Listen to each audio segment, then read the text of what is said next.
you all doing? Welcome back to the Yamaha R1 project restoration series. So as you will know, the last time we had this bike, it had a major fuel leak. That's all now been corrected. We've got the parts from Padgets. They got them to me bang on time as requested. Thank you to Padgets.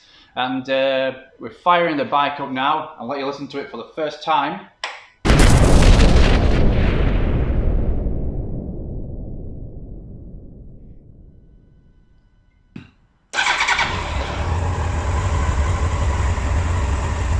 So, the engine's going to give it a little bit of a choke. It's getting warmed up. I'm just checking in, make sure there's no oil leaks or smoking, nothing like that. Everything appears to be good. I've got the fairings off it because I just want to keep a good eye on everything. Make sure everything's working as it should. There's no fluid or water in the oil. It's pretty quiet. The bike is pretty quiet actually. I expect it to be a lot louder with that can on, but I'm going to have to open the door in a minute.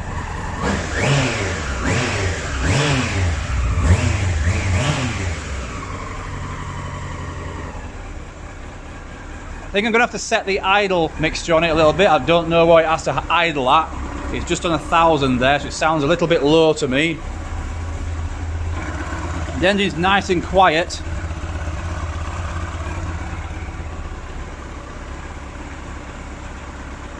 It doesn't appear to be rocketing up to temperature, so that's a good sign. So just watching that idle, it seems to fluctuate slightly, so it could want the carbs balancing. We are low on fuel. Don't even know how much fuel's in it, to be fair, after it all leaked out last time. So just give it a quick blip on the throttle. I mean,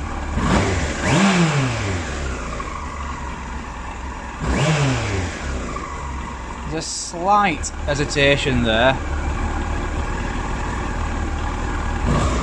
Hear that? That means it could have a little air leak, but I don't think it's got an air leak. I think that's just the air fuel mixture. I mean, it's got a little lean spot. We gently feather the throttle.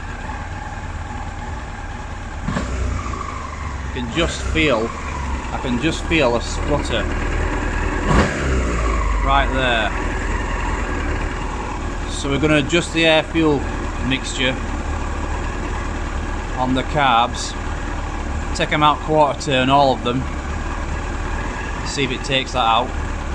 It is idling a little low. I think it should be about 1200. Just give it a little bit more in here.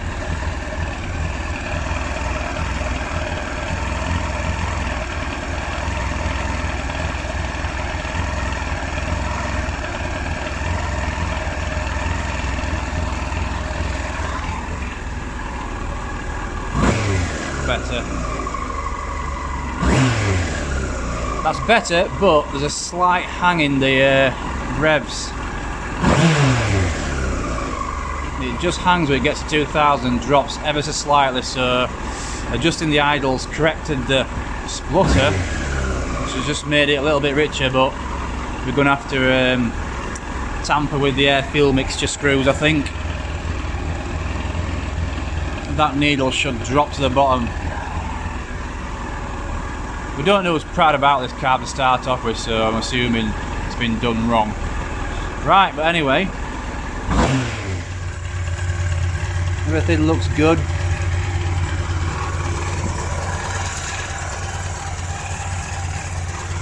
So I think we'll shut him off. Don't want it to overheat.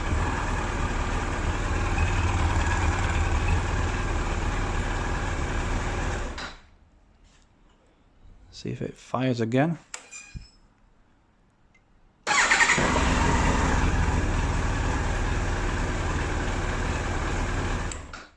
So it's such a great relief to hear this bike running, and seems to be running with no issues, no major issues. All we've got is those lean spots to iron out, which in the carburetor.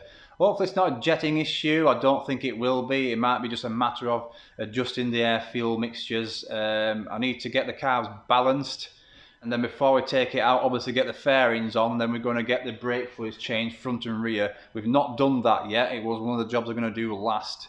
The pads are fine, so I don't need to do that. We're just going to go straight for a fluid change.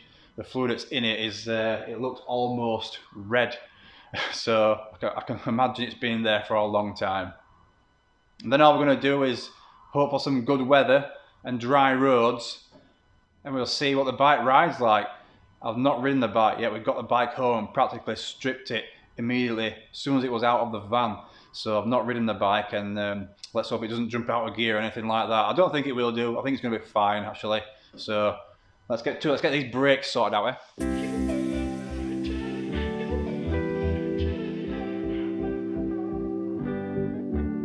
You don't forget your first love. We were young and wild, we were up all night. You don't forget that summer sun 2009. We were feeling high.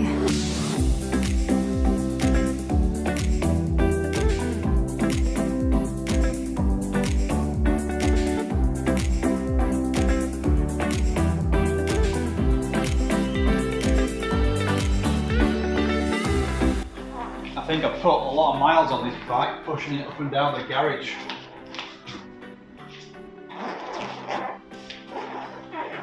Doesn't feel very stable. Doesn't feel very safe doing this in slippers.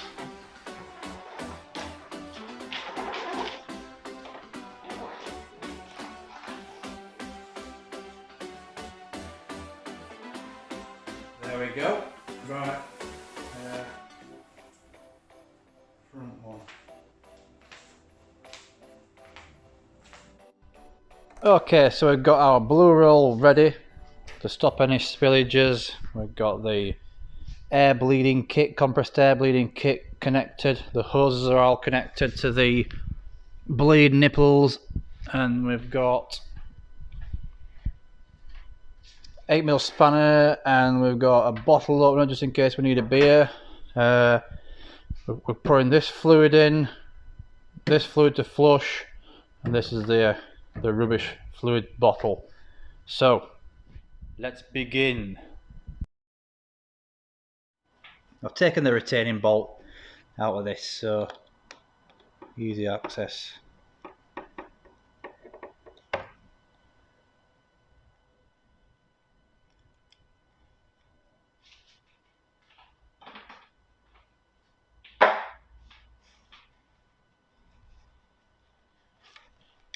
Oh, that's a bit stiff.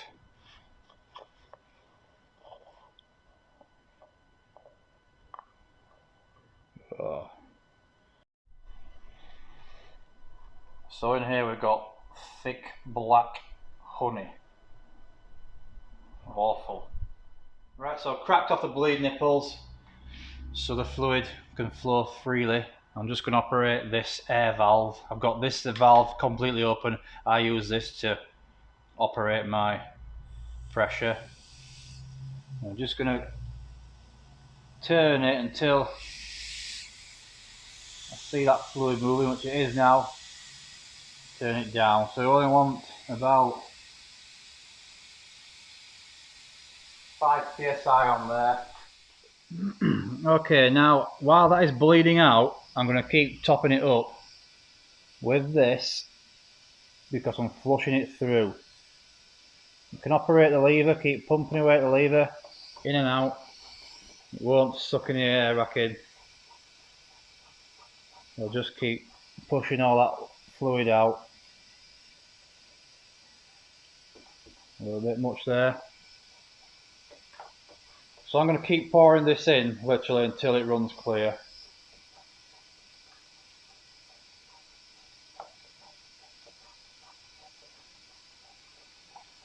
You can keep operating the lever, like I said. Usually if you just pressure bleeding it, you'll keep the lever pulled in until you tighten that bleed screw up so you don't draw air back in your system. But as we've got a vacuum bleeder on there, I can keep pumping away, pardon the pun.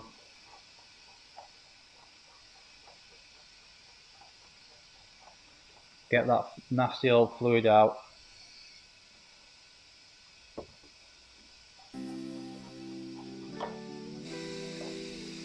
So you can see that going through there, all that fluid.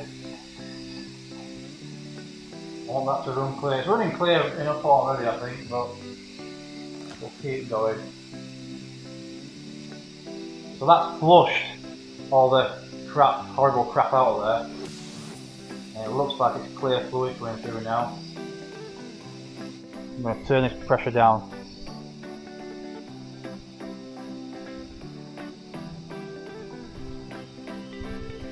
So I'm just watching the speed of it moving.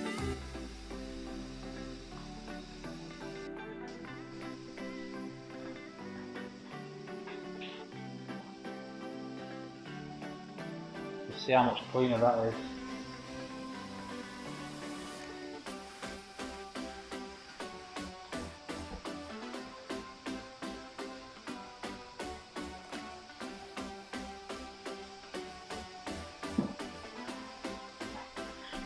I can still work the lever just to get it moving quickly.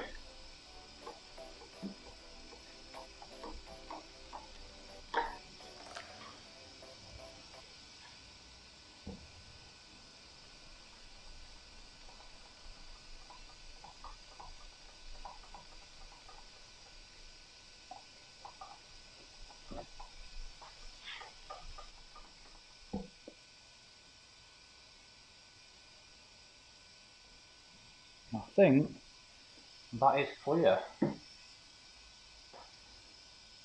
So we'll let that go to right level and I'll cap off, I'll nip up all my bleed nipples. I'm going to check the pressure. That's tight.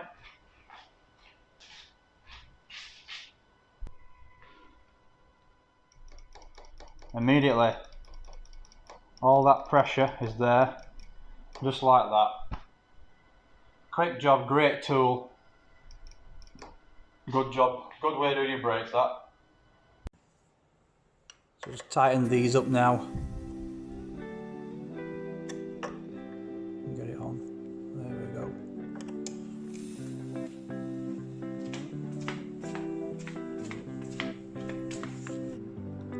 Just tighten my nipples. There we go.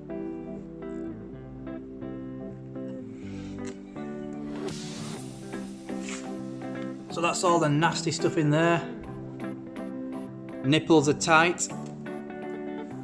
And we got pressure along with clean fluid. I'm going to dump a bit of that fluid out because there's too much in there. I think what I'll do, I'll just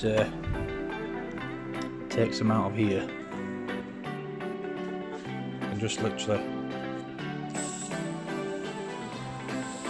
operate that valve.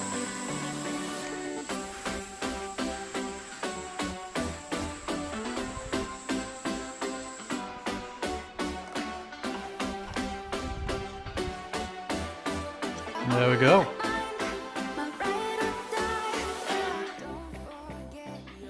Right, I'm just going to top this up a little bit now.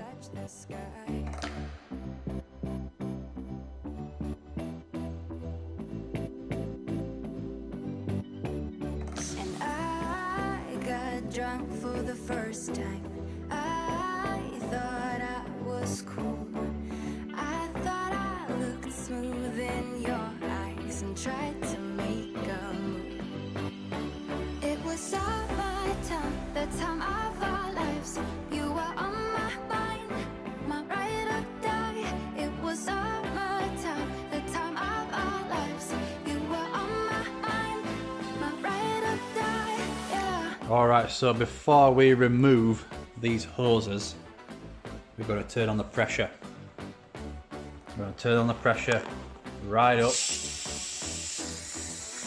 The moment you take this pipe off with no pressure in it, no vacuum should I say, the fluid will just drip out, so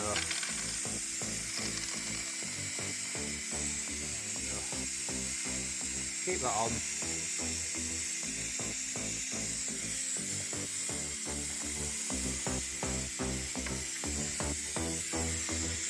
Then we'll turn it off. It was all my time, the time of our lives. You were on my mind, my ride or die. This on the floor is just moisture from the air trap. You were on my mind, my ride or die. Yeah. Right. We'll put the nipples back on and then let's get this back one done, eh?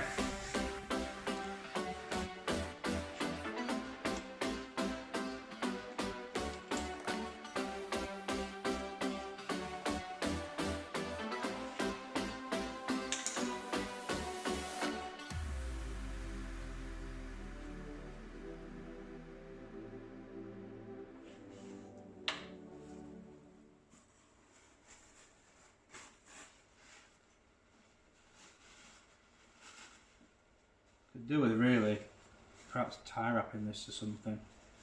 What do under here?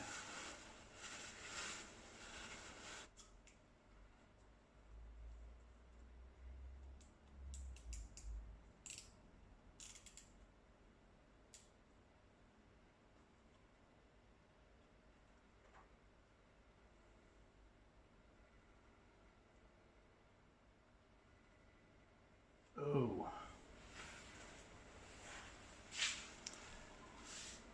What do you look at that? It's not nice, is it? I'm sure it shouldn't look like that.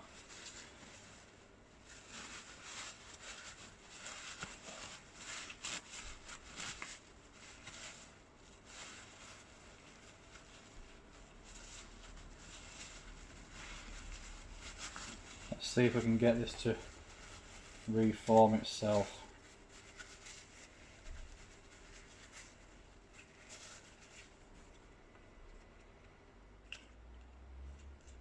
I don't want this to end up being another part we have to order.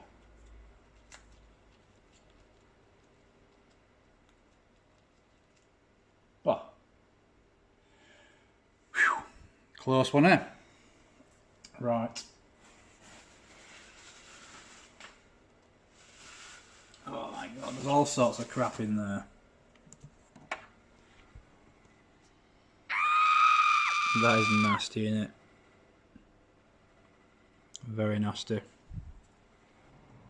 I can get my spanner in there.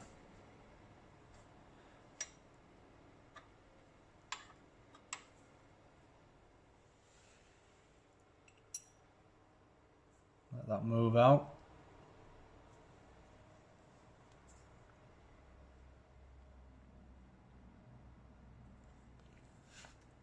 Start the vacuumer.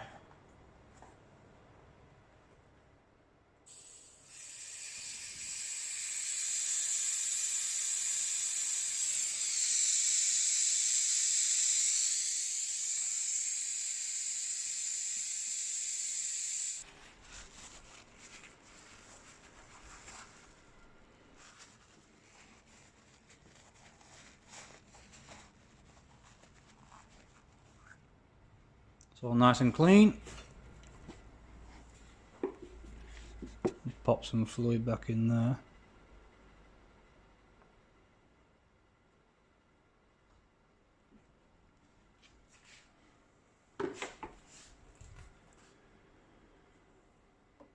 Let's give it a tap. We didn't let this drag air in, so it should be okay. Right, we'll start the vacuum again.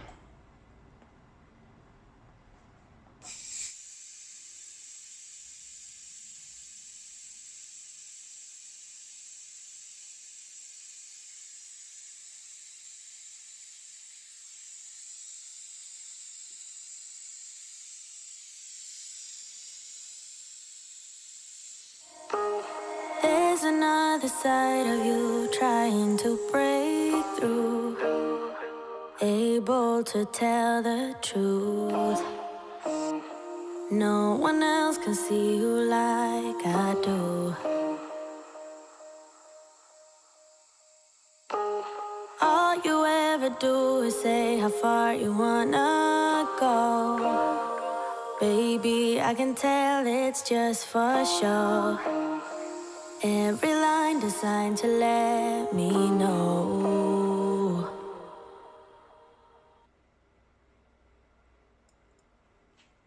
Let that bleed through.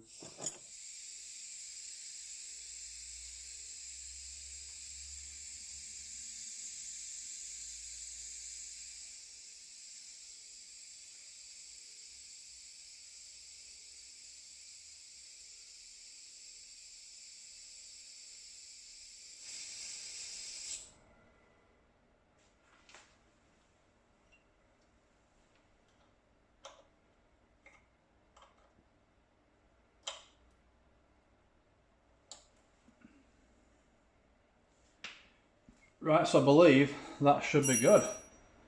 The compression's there. I'm going to adjust the play slightly because there was a little bit of excessive travel on this, so I'll adjust that. In fact, can I do that now?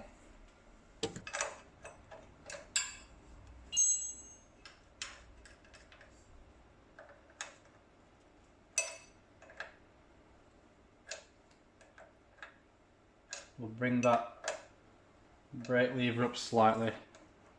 I'll test it out. It did feel like it's a little bit low, but I usually try and get this level with the gear selector.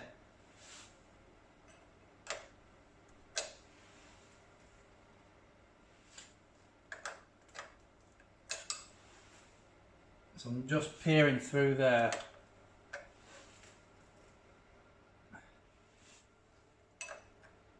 One more.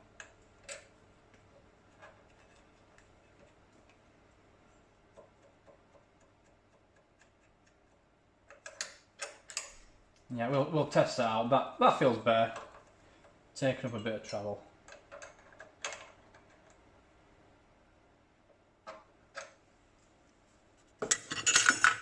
Right, okay, so I think we've got enough in there. It's bang on the right level. We'll get all this put back in. Now it's back to looking how it should be. Brembo, but it says Nissan on there. Wrong way around.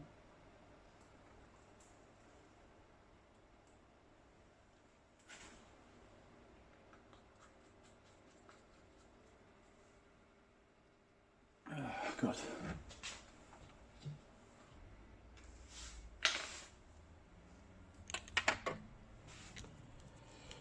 So we're nearly at our limit, so do keep an eye on this. I usually empty it when I've done the first lot, because if this gets full it'll start spewing it out everywhere. Right, so we're going to whack this pressure up and carefully remove the pipe. There we go. Get that off quickly. Alright, so the next thing is to empty all this out. It just screws off of the casing, the collector cup or whatever it's called. Obviously watch out for drips.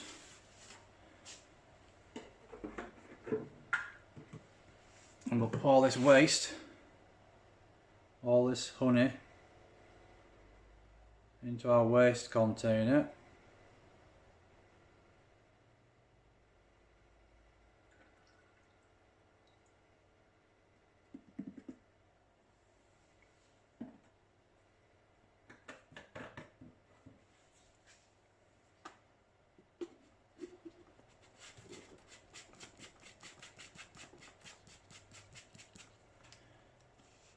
Good bit of kick that, bang on. Alright, so we just need to get the number plate on him.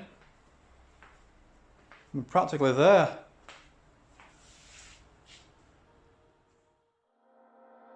You know you're already accepted. To me, you're always picture perfect. So a lot of hard work's gone into this bike. It's taken a hell of a lot longer than I ever expected it to be. That's just only due to the minor incident we had with the leaking carb. However, that's all finished now. As we know, the bike runs, it sounds okay. I'm not going to go into tuning a carburetor yet because I've only had it running for the first time. I want to see how it pitches on the road first. I've just fitted the number plate on it and I just cannot wait to get out on this bike and see what it's like. I've always wanted to ride an R1. I've never owned one, I've never sat on one. And I class this bike as a Japanese 916 because it's an iconic bike and it always will be an iconic bike. So we'll get it out on the road hopefully tomorrow if it's not going to rain, and we'll see how it pitches against the Aprilia and the ZX7 and the S-Rad. Will my wife enjoy it? Will I enjoy it? I know I certainly will.